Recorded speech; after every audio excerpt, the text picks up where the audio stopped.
¿Qué tal? Buenas noches a todos los que nos están mirando. Quiero darle buenas noches, ¿no? Aquí en Perú. Eh, Qué gusto pues estar aquí con un amigo, con Renzo, de Creciendo en Gracia y Conocimiento. Así que bienvenidos a todos los que están detrás de la pantalla. Hoy vamos a estar hablando de un tema interesante, ¿no?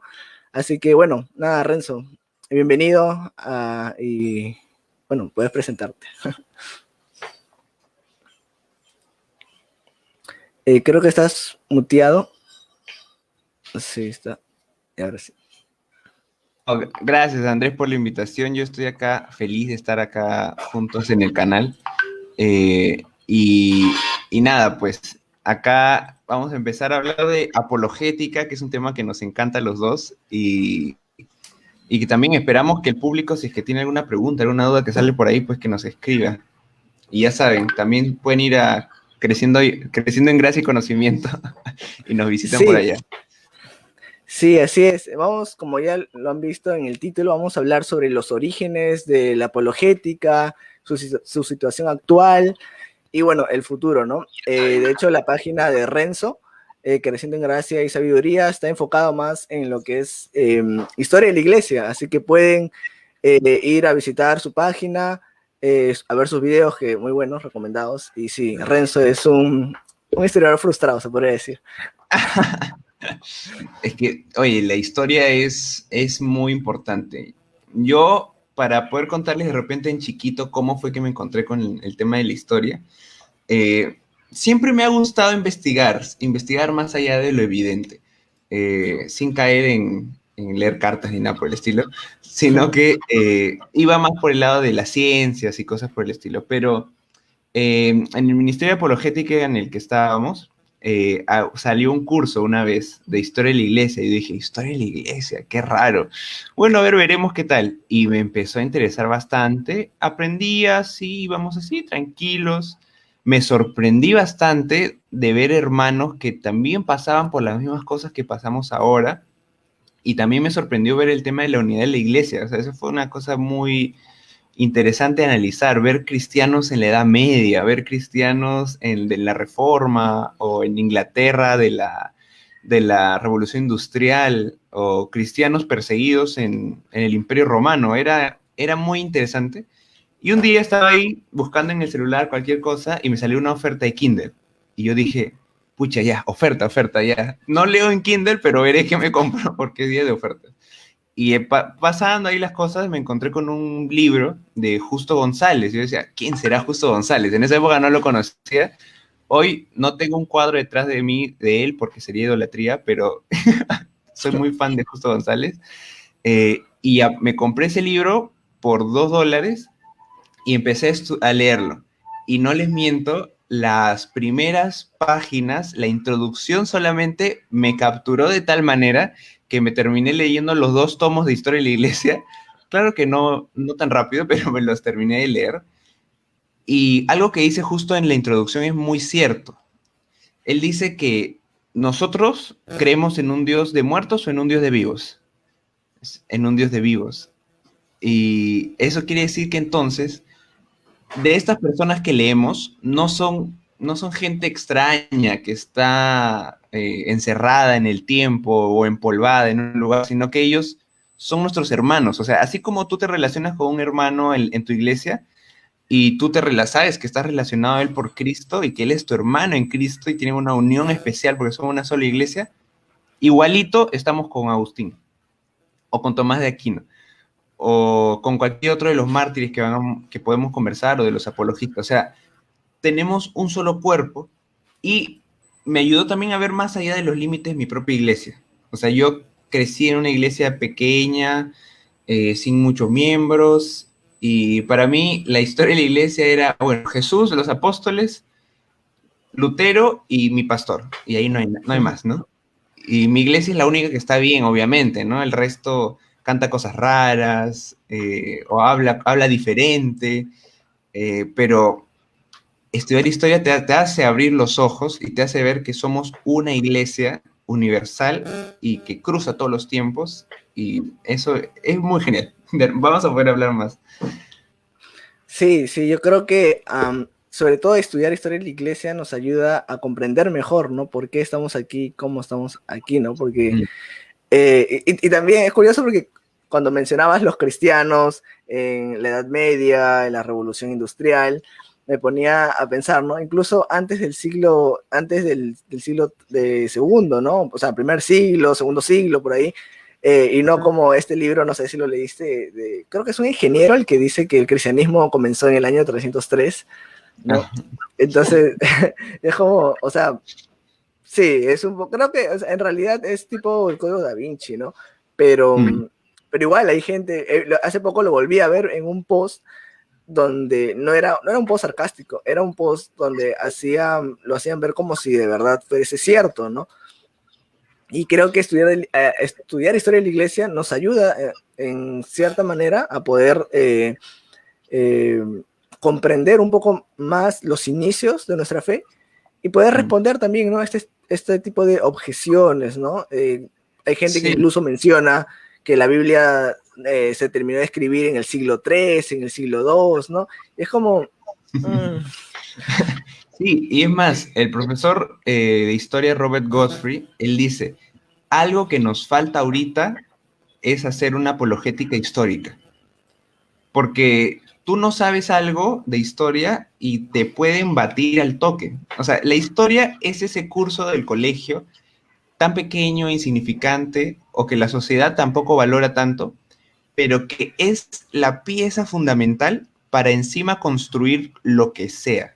Y puede ser esta pieza verdadera o de mentira, porque, por ejemplo, en los discursos políticos que escuchamos, siempre se revoca la historia en algún punto. O sea, ujú. justifican su discurso en algo anterior.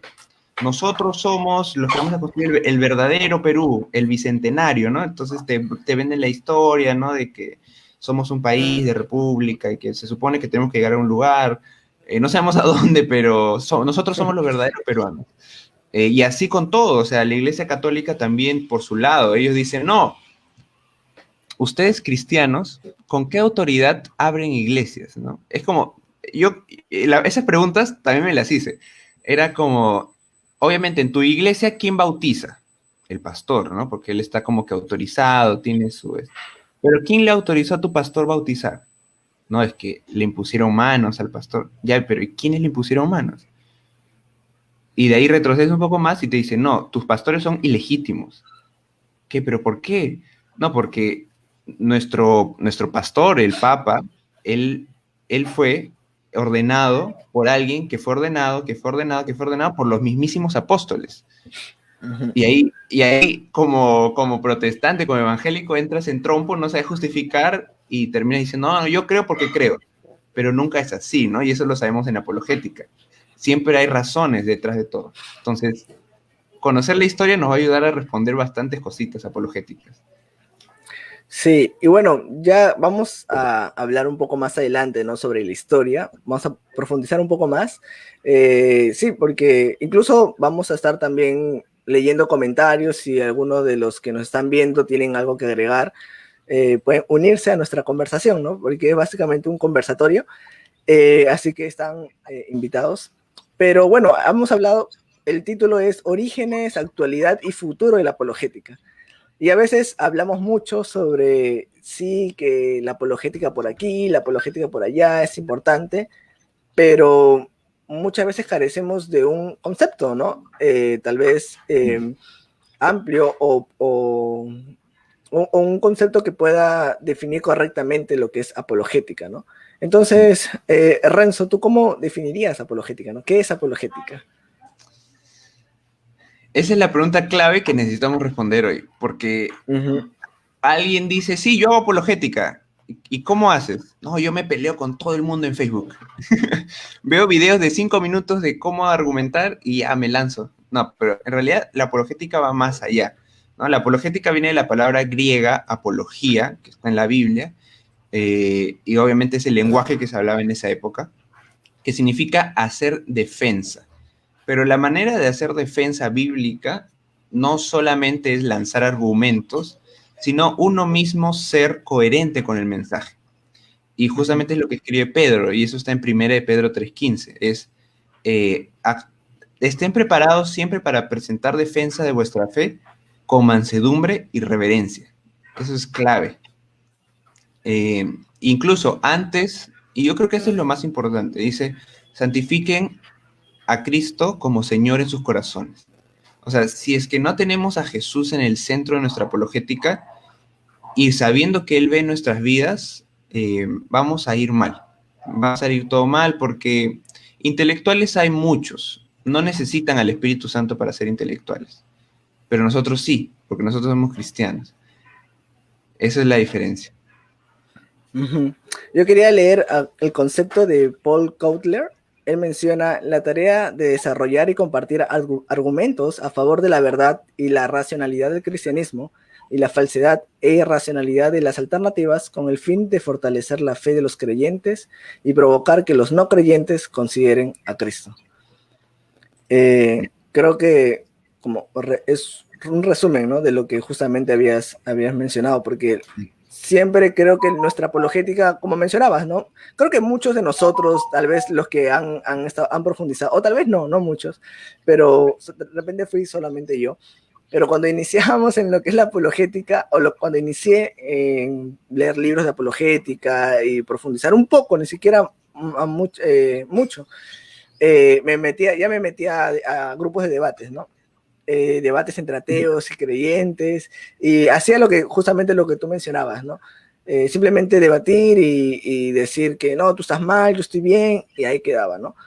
Pero creo que la apologética, y esto es algo que vamos a ver, ¿no?, que desde el inicio era pues que las personas puedan considerar a Cristo, ¿no? Cuando los primeros apologistas hacían, valga la redundancia, apologética, lo hacían con el fin de que las personas puedan verse persuadidas pues por el mensaje del evangelio, ¿no?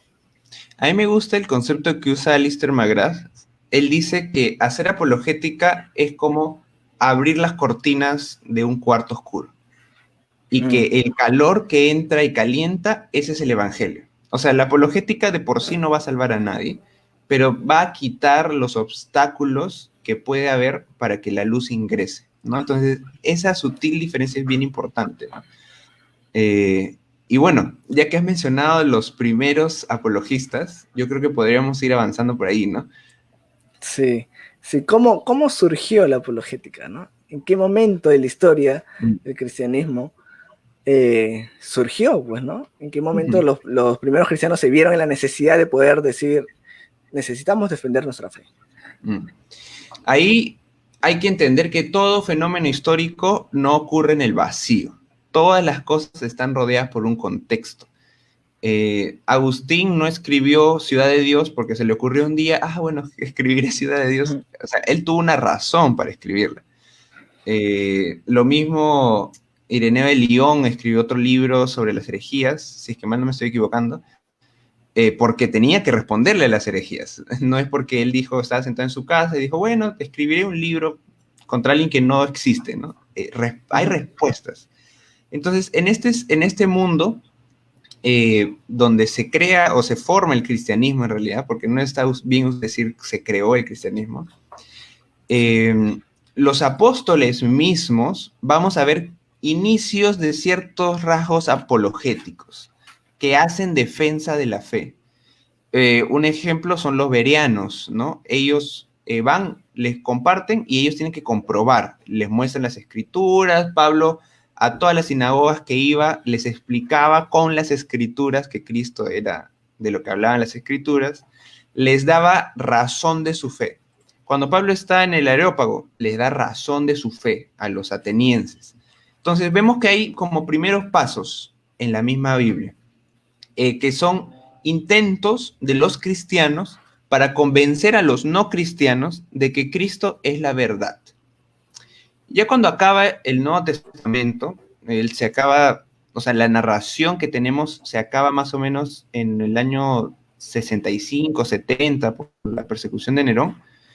Bueno, Juan va a escribir un libro por el año 100, el Apocalipsis, pero no tenemos mucho contexto en esas zonas. Y lo que vamos a ver es que la sociedad romana al inicio era tolerante con los cristianos, porque decían, bueno, estos son judíos, ¿no? Sí, a los judíos Ujú. nadie nos cae, pero bueno, están ahí los judíos. Luego empezaron a hacer un fastidio para la sociedad porque ya no era solo los judíos un clan étnico, sino que ahora había más gente que se empezaba a unir a este movimiento extraño. Y ya no iban a las fiestas romanas, no participaban del circo romano, tenían reuniones secretas, eh, y aparte de eso, las autoridades romanas empezaban a ver esto como un peligro. ¿Por qué? Porque los cristianos no aceptaban al emperador como el rey, como el señor, sino que ellos decían, hay un señor por encima del César, que es Cristo. Y obviamente si tú eres un romano y eres un emperador, quieres oprimir a todo el mundo. Cualquier idea que se te cruce o compite contigo, lo aplastas. Y ya está. O sea, eso lo vemos hasta el día de hoy en China con los hongkoneses. O sea, cualquier movimiento que dé una idea de que no quiere someterse a ti, debe ser aplastado. O sea, los romanos estaban iguales que nosotros en esta época. O sea, no hay nada de diferente bajo el sol.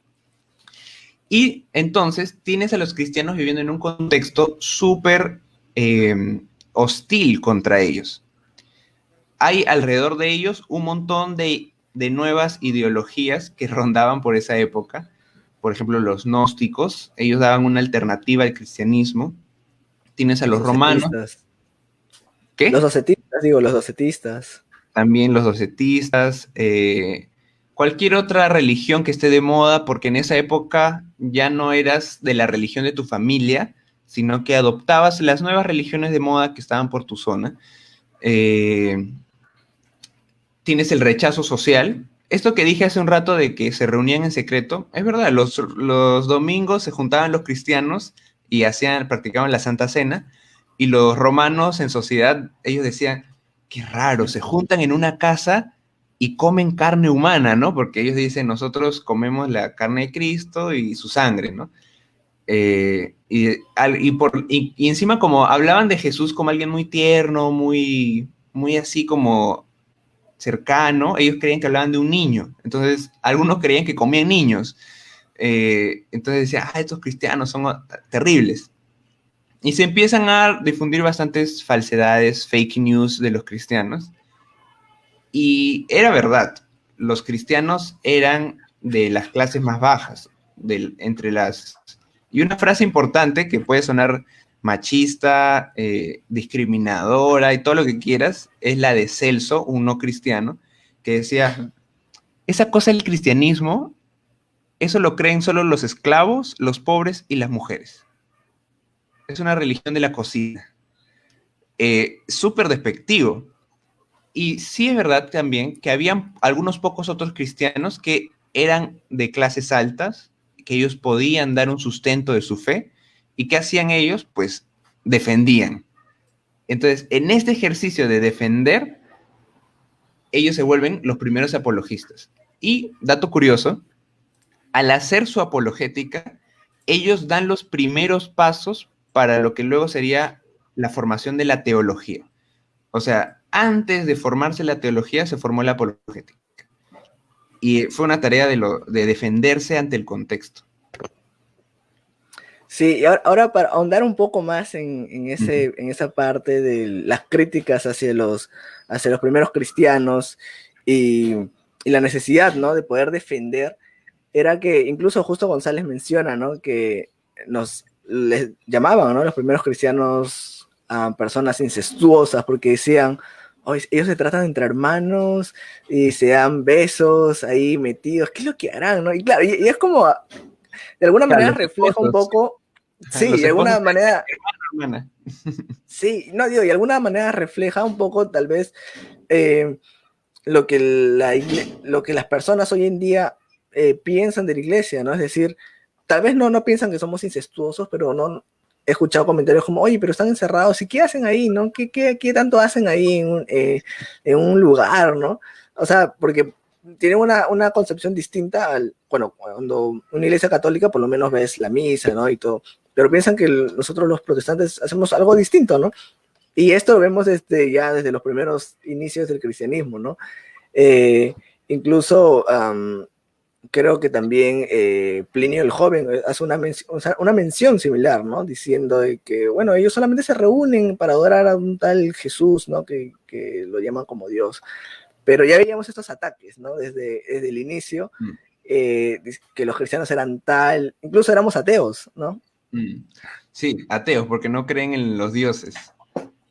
Y Sí. sí, es interesante ahí, pero ¿y sabes por qué ocurre? Porque los cristianos son el otro, o sea, son un grupo pequeño, distinto, ¿no?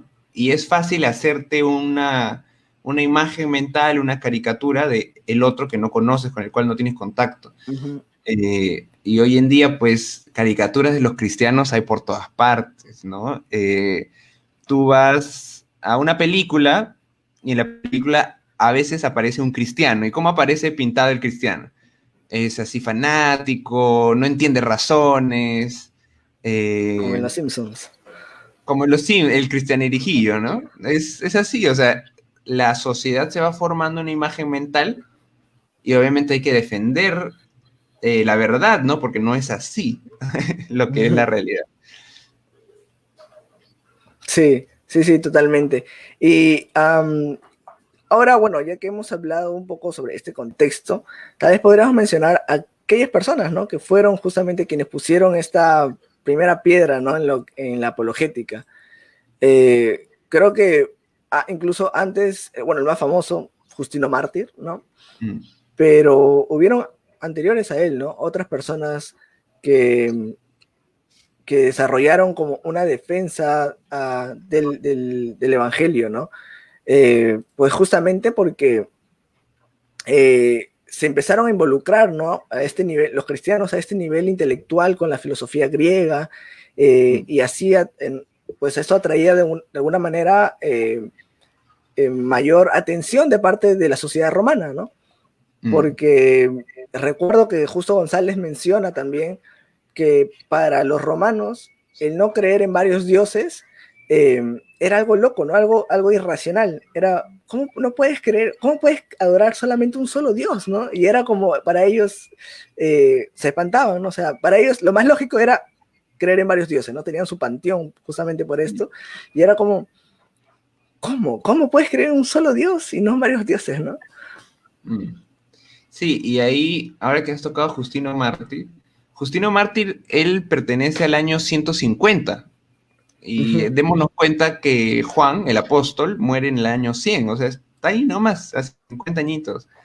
Y este tiempo de la iglesia perseguida es hasta el año 325, o sea, démonos cuenta que la iglesia vivió bajo persecución 300 años. O sea, nuestro país, Perú, recién está por cumplir 200 años de independencia. O sea, ahí nos damos una idea de cuánto tiempo estuvo perseguida la iglesia. O sea, en Perú, un partido político, el más antiguo, ¿qué tendrá? 50 años. Mm. Pero la iglesia más antigua del Perú, creo que justo la iglesia en la que vas, ¿no? Asamblea de Dios, o no sé si habrá una más antigua, recién ha cumplido 100 años hace poco. Sí. Entonces, 300 años siendo perseguidos, ¿ah? O sea, de que iban a tu casa, te saqueaban. Bueno, no fue todos los años de esos 300 años, pero tú vivías bajo la incertidumbre. O sea, ¿cuándo va a aparecer otra persecución más? No, no sé. Pero aún así creían y aún así defendían la fe. Entonces, yo creo que eso incluso le da un valor más grande a lo que hacían. Y por eso es Justino mártir. O sea, porque él defendió la fe y terminó muriendo por la fe. Y en el caso de Justino Mártir es bonito mencionarlo porque él pasó todo un viaje intelectual. Él le encantaba la filosofía. Él pasó por la religión A, la religión B, el pensamiento A, B, C, D, F, todos los pensamientos que podía haber. Durante su vida, él vio diferentes personas, diferentes cristianos muriendo por su fe. Y él se queda pensando, dice, ¿por qué mueren por su fe? O sea, no quieren vivir, no quieren ser felices. ¿Por qué mueren y tan alegres van a morir, no? Porque yo puedo quemar un holocausto a un dios y ya está, me salvo. Pero ellos van a morir. Y un día, él está caminando y se encuentra con un viejito. Y este viejito, caminando por la playa, le cuenta el evangelio, se lo explica. Y dice Justino en sus palabras que ese día fue el día en el que encontró la verdadera filosofía. Así lo llamó él el cristianismo. Y se fue a Roma y abrió una escuela de apologética, una escuela de teología para estudiar, para aprender. Y él lo que decía era, él tenía un pensamiento bien particular. Él decía que así como la ley le fue dada a los judíos para que les sea como una tutora para guiarlas a Cristo, de la misma manera la filosofía le fue dada a los griegos para que les sea como una guía hacia Cristo. Porque todo pensamiento verdadero que exista, si Jesús es el logos de Dios, el conocimiento de Dios, la verdad, todo conocimiento verdadero va a estar vinculado a él. Entonces, la filosofía de Justino se va a inclinar por ese lado. Tiende puentes con las filosofías que él encuentra para guiar a todas ellas a Cristo. Y bueno, también vamos a ver hermanos que no están tan felices con esa mezcla. Tertuliano, por ejemplo, le decía, no, ¿qué tiene que ver Jerusalén con Atenas? No me vengan con esas cosas. Pero, bueno, Tertuliano es del 200 y pico, más o menos. Pero sí existió un esfuerzo apologético y al final Justino Mártir le gana un debate, como se cree, le gana un debate a un no cristiano. Y en esta época, como existía la persecución, tú podías ser cristiano normal, haz tu vida normal, el imperio no te va a perseguir porque en verdad eres un buen ciudadano y más vamos a gastar plata persiguiendo cristianos. Entonces, en tiempos de paz no perseguimos a nadie, pero si alguien te demanda, nosotros nos vamos a ver obligados a abrirte un proceso legal. Y en este proceso legal, si es que tú no te inclinas ante el César, porque tú tienes que demostrar públicamente que eres sumiso al imperio, si no adoras a los dioses o rindes tributo al César, pues te va a caer la pena de muerte. Y bueno, los romanos veían esto normal, porque, en fin, son estos cristianos, ¿no? Cualquier hijo de vecino es cristiano. Y a Justino Mártir le pasó eso. Él ganó un debate y su oponente, ¿qué hizo? Lo acusó ante las autoridades romanas de cristiano. Y le abrieron un proceso y al final él valientemente hasta el final dijo, yo soy cristiano. Y terminó muerto. Y por eso lo conocemos como Justino Mártir. O sea, imagínate hoy en día, o sea, tendrías que ser valiente para debatir con alguien porque estás poniendo tu vida en riesgo. O sea, no es tu prestigio, te van a ganar en el debate. Esas cosas son aparte. Acá, si acaba y el otro te demanda, terminas muerto o en la cárcel. Bueno, más muerto que en la cárcel en esa época. Así que ahí vemos el reto que tenían los primeros apologistas. Sí, totalmente. Y creo que es algo que de alguna manera nos insta, ¿no? Porque cada vez que yo vuelvo a repasar historia de la iglesia, algo que a mí me anima en lo personal es ver cómo personas que tenían la persecución encima, ¿no? Y como tú mencionabas, podías hacer tu vida normal, pero si alguien te acusaba, frito pescadito, ¿no? Entonces, pero aún así, vemos que fue en esa época donde la iglesia creció aún más y donde los cristianos nunca dejaron de anunciar, ¿no? El evangelio. O sea, ellos no es que, bueno, no podemos hacer nada, entonces acá nomás se acabó, ¿no? Y justamente ahí nacen los mártires también, ¿no? En medio de la persecución, personas que es por eso que a veces cuando dicen, no, es que el cristianismo es una religión inventada que los apóstoles inventaron, ¿no? Para poder seguir con su mentira. Entonces es como creo que nadie moriría por algo que sabe que es mentira, ¿no? Al menos esa objeción creo que queda descartada de plano, porque vemos tanta gente que fue literal a morir, ¿no? De manera, en la primera persecución, ¿no? Bajo el mandato de Nerón, de manera muy, muy cruel, pero aún así muchos no apostataron de su fe, ¿no? Entonces esto de alguna manera me insta a ver de que, bueno, ¿y yo qué estoy haciendo, no? Ahora en el siglo XXI, donde no tengo a nadie que me persiga, lo único es que alguien de repente se burle de mí, pero creo yo que esto nos anima a ver y a pensar en que, bueno, nuestra situación nunca es una excusa, ¿no? para para dejar de hablar del Evangelio.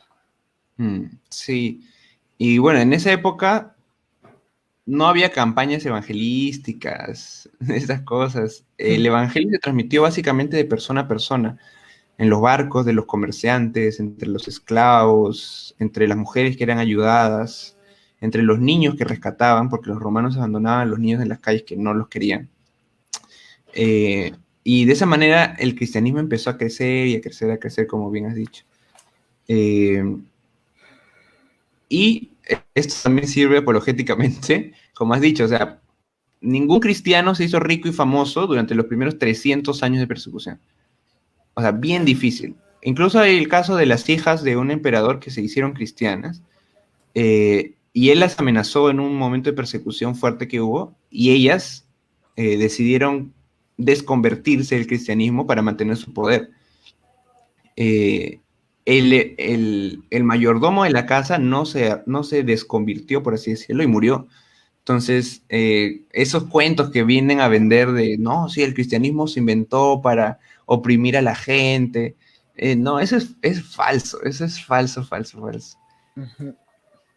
Sí, sí.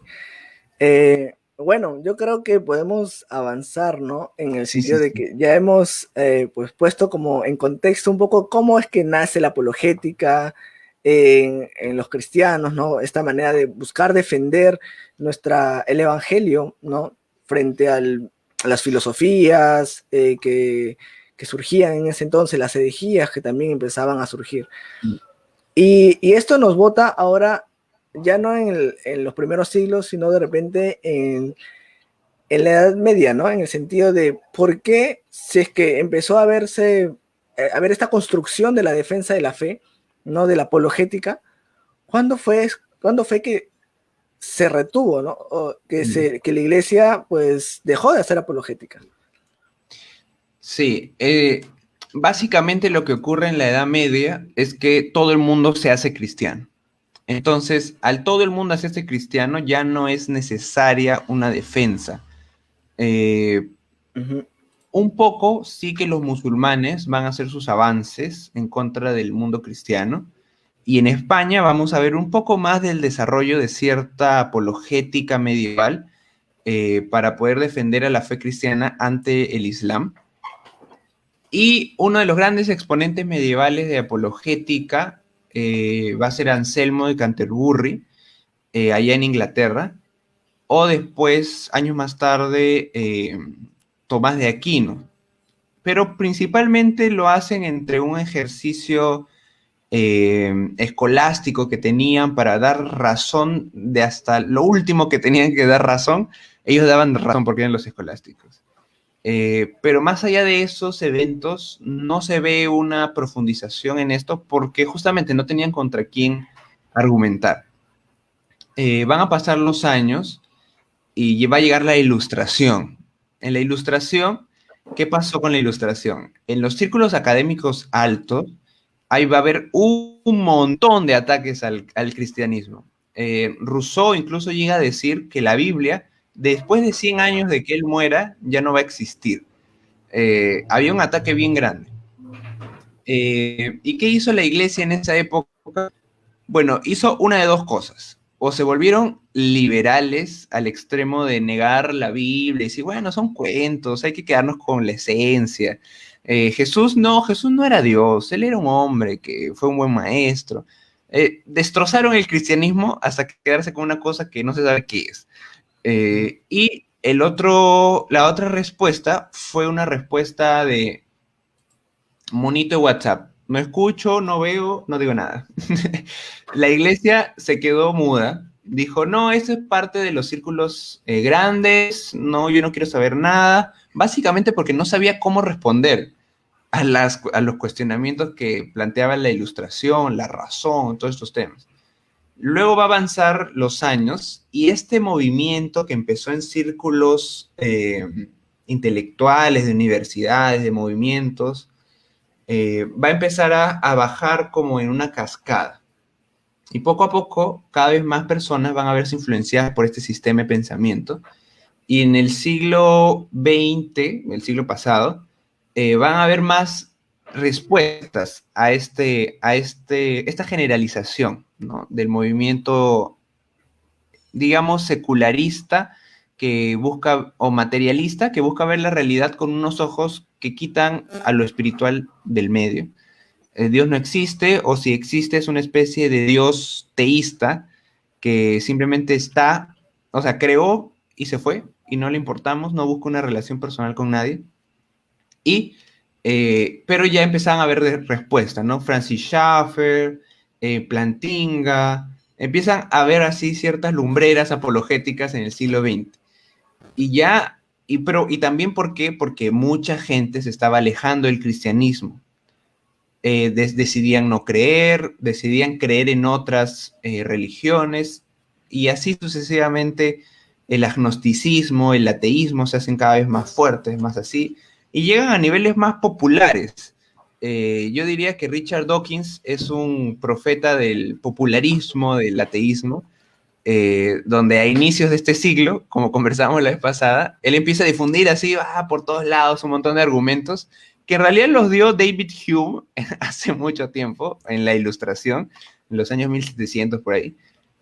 Los empezó a reciclar, y los lanzaba así como si fueran verdades absolutas. Y a la misma vez empiezan a haber más ministerios apologéticos a nivel del pueblo, por así decirlo.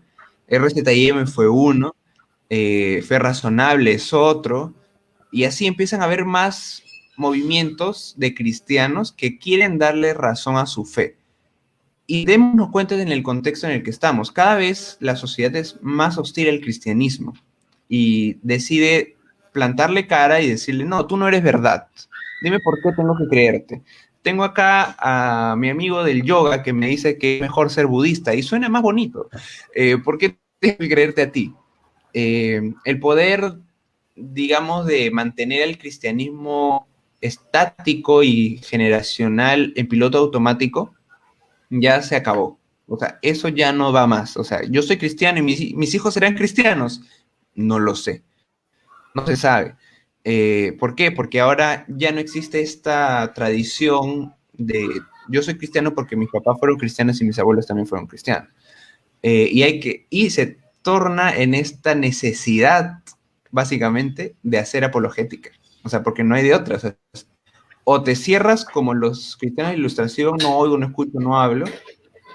Y al hacer eso, ¿qué va a pasar con tu fe? Se va a volver una fe reaccionaria y que grita, que no escucha razones y que dice, yo creo porque creo. Uy, se movió. Yo creo porque creo. Y al final del día, el yo creo porque creo va a distorsionar tu propia fe. O sea, acordémonos, ¿no? La apologética fue la base para construir la teología. Es decir, si no puedes defender tu fe, es porque no conoces bien tu fe. Y por eso fue que se formó así. O sea, la apologética ordenó los conocimientos de Dios y los explicó. Entonces, si yo no puedo explicar mi fe, no la conozco bien. Y si no la conozco bien y me digo, no, yo soy cristiano porque soy cristiano y nada más, no me hable, no me diga nada, vas a empezar a distorsionar tu propia fe. Y creo que eso un poco nos bota a la actualidad, ¿no? Justamente tú ya has descrito un poco esto, porque la iglesia al retraerse y esto al difundirse, básicamente nos deja en la actualidad como que cristianos igual a gente que no lee, ¿no? Personas que no tienen que creen porque creen y ya, ¿no? Y básicamente es la actualidad en la que estamos ahora, ¿no? Los cristianos son ignorantes y como desde el siglo pasado han surgido, como tú mismo has dicho, personas que han tratado de defender de una manera más racional el cristianismo, como no, incluso William Lane Craig, Plantinga, McGrath, entre otros, ¿no? Muchos más, cada uno es de su área de expertise, ¿no? Filosofía, historia, pero a pesar de estos, estos ataques o estos seudónimos, por así decirlo, ¿no? Apodos a los cristianos como ignorantes aún siguen creciendo. Y es porque, como me he dado cuenta, y creo que muchos nos hemos dado cuenta, es de que los mensajes o los argumentos en contra del cristianismo por parte de los ingleses o americanos, ¿no? Como Richard Dawkins, Christopher Hitchens, han sido traducidos al español ya desde el 2005, 2006, ¿no? Sus libros han llegado acá al Perú, a Latinoamérica, sus artículos, sus videos, pero es curioso que las respuestas a esas objeciones no han sido traducidas, ¿no? Las respuestas de los libros, ¿no? Yo ahora cuando ingresé a lo que es la apologética me enteré de libros, conferencias del año 70, el año 60, 80, ¿no? Por parte de Craig, debates, ¿no? Y es como, ¿dónde estaban, no? Y claro, esto no lo traducían, ¿no?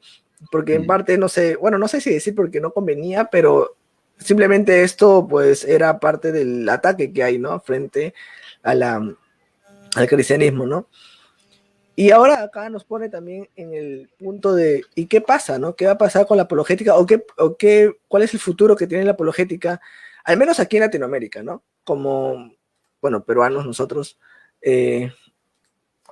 creo yo que este futuro tiene que ver con con la forma de cómo nosotros estamos planteándole a esta situación, ¿no? De personas que se levantan en contra del cristianismo. ¿Cómo lo ves tú? El futuro de la apologética, ya llegamos a esa parte. Para hacer apologética, una de las principales cosas que enseñamos es entender a tu público. O sea, es básico. O sea, porque yo como apologista no puedo dar una respuesta predeterminada a todo el mundo. Es como que yo le empiece a hablar en inglés a un chino, o sea, no me va a entender porque no es su idioma, no es su lenguaje. ¿Qué nos espera a nosotros? Porque nosotros ahorita somos jóvenes, pero en algún momento vamos a ser viejos y nos va a tocar de alguna manera enfrentar el futuro que se nos viene. La modernidad ya se acabó, eso es lo que hay que entender. La era de la razón, el intelecto, los grandes discursos ya se han caído. La apologética que aprendemos en los libros del siglo pasado, incluso ahora más o menos intentamos seguir haciendo ese mismo modelo, sigue el esquema de dar razones para convencer a la razón de la otra persona de que el discurso grande que yo dicto es el verdadero. Ahora ya no existe eso. O sea, y es importante entender qué tiempo estamos viviendo. O sea, por eso también a veces sí es importante visitar a los sociólogos, a los antropólogos, estos que empiezan a escribir de en qué situación estamos ahorita, porque nos dan una idea, una pauta de en dónde estamos. ¿Y qué diagnóstico dan ellos de nuestra sociedad occidental, por lo menos por ahora? Es que vivimos ya en una sociedad posmoderna. Y en esta sociedad posmoderna, los argumentos no son tan bienvenidos, los grandes discursos tampoco. Es más el peso que se le da a la experiencia personal, a cómo yo entiendo esa realidad de la que me hablas, lo adopto a mi verdad. Claro, no estoy diciendo de que el cristianismo se debe diluir para convencer a los posmodernos, pero tenemos que ser conscientes de esto. Que las personas buscan más que nada lo genuino en una persona, más que en sus motivos o razonamientos. Entonces, vamos a tener que caer en una situación de vida apologética, básicamente, más que un debate. ¿A qué me refiero? A que la gente en el futuro va a demandar una legitimidad en todas las áreas de tu vida para que tu discurso sea válido. Porque vivimos mucho en esta época en la que los videos que más son vistos en internet son los de la vida privada de la gente. No por chismosería o por nada, sino porque la gente quiere algo genuino, ¿no? Algo que no sea armado, algo que no sea fabricado o maquillado. Ellos quieren ver a la chica que se maquilla sin maquillaje. Eso quieren ver. Quieren ver cómo es el día a día de la familia tal que aparece en la tele. Quieren eso, o sea, quieren cercanía, quieren realidad. Muchas veces al discurso que le creen es al discurso que más ven vivido. Por ejemplo, una de lo que es más de moda es el Dalai Lama, ¿no? ¿Por qué? Porque el Dalai Lama es así, tranquilito, vive coherentemente con sus creencias, en cierta humildad dentro de todo. Y dices, cuando lo ves, oye, él sí vive lo que predica. Entonces, eso se va a demandar bastante ahora. Y también yo creo que nuestro contexto latinoamericano, para ser más puntuales, está en una especie de dualismo entre el posmodernismo y la modernidad. Porque yo he estudiado en mi universidad ética y filosofía, y más que nada lo que estudiamos ahí es hasta la modernidad. Y los argumentos para no creer en la fe cristiana son argumentos muy de la Ilustración. Eh, sí, el mundo es materialista y punto, se acabó. Nuestra razón es la que nos lleva a la ética, como decía Kant.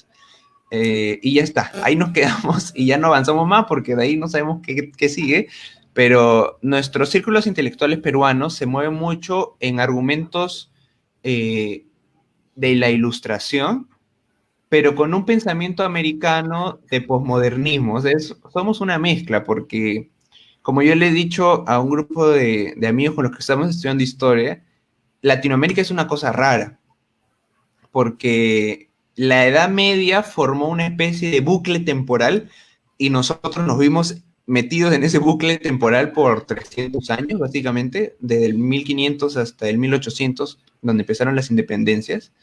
Luego, no tuvimos esta etapa de reforma ni de humanismo que ocurrió en Europa de 1500, sino que de frente llegó la Ilustración a golpearnos en la cara medieval que teníamos.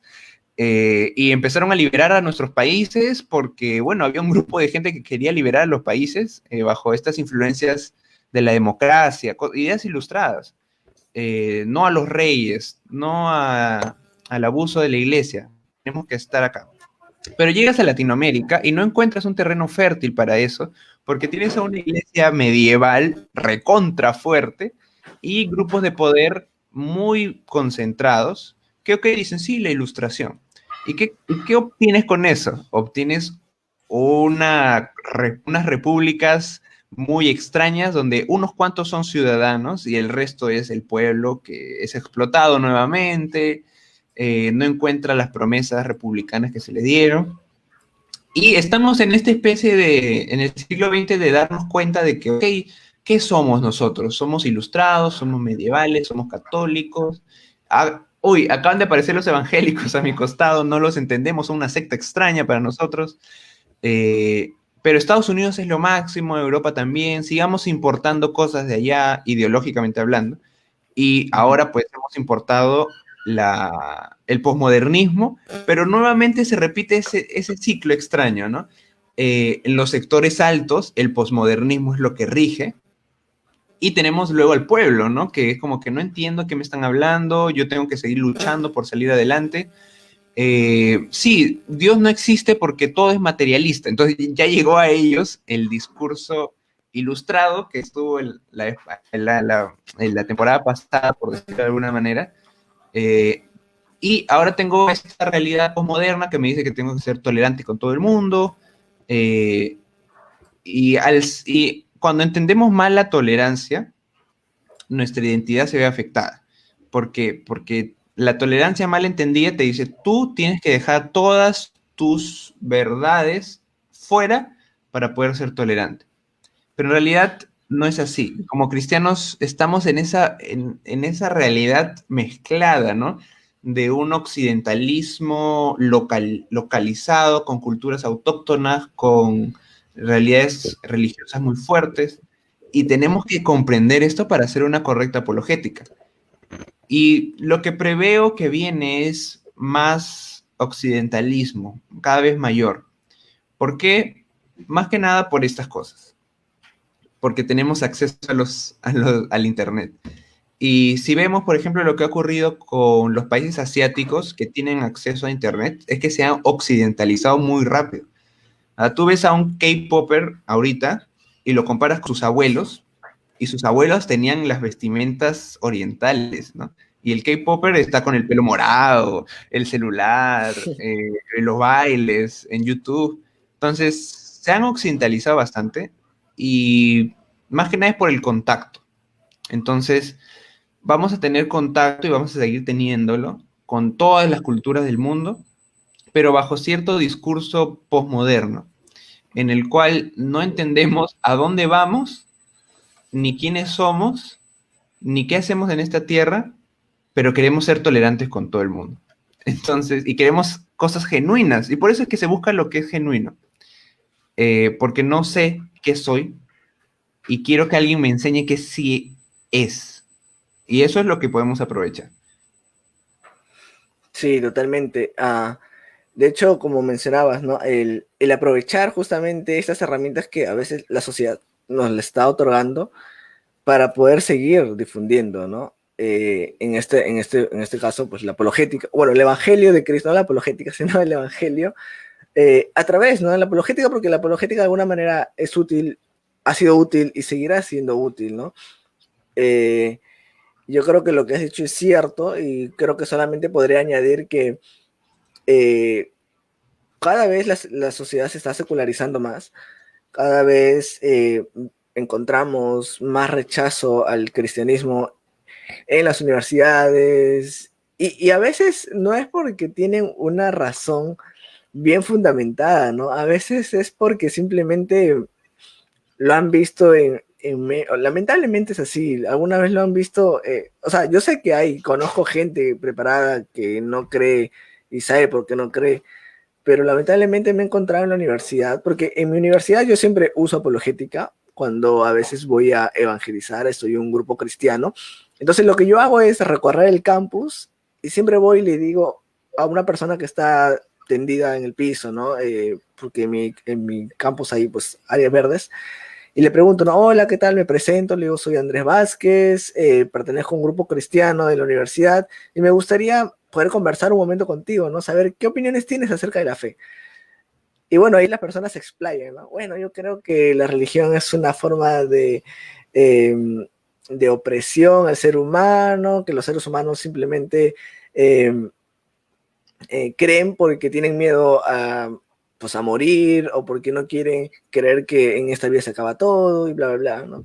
Y cuando seguimos conversando, pues puedo ver algunas inconsistencias, ¿no? En la forma de pensar. Entonces, sé que de repente un poco sesgado, tal vez, un poco subjetivo, la opinión que tengo sobre la gente de mi universidad con respecto al cristianismo o a la religión, pero veo esto, ¿no? Que independientemente si sean buenas o no sean tan buenas las razones por las que no creen, las personas siguen convirtiéndose y poniéndose más repulsivas al cristianismo, ¿no? Y esto es lo que vamos a necesitar. Yo creo que William Lane Craig le da en el clavo cuando menciona que los niños deberían ser capacitados también en apologética, porque y yo creo que en parte ahí también está el futuro, ¿no? Porque ya no, ya no tienes que esperar a la universidad para poder encontrarte con alguien que te dice Dios no existe y tu Biblia es un mito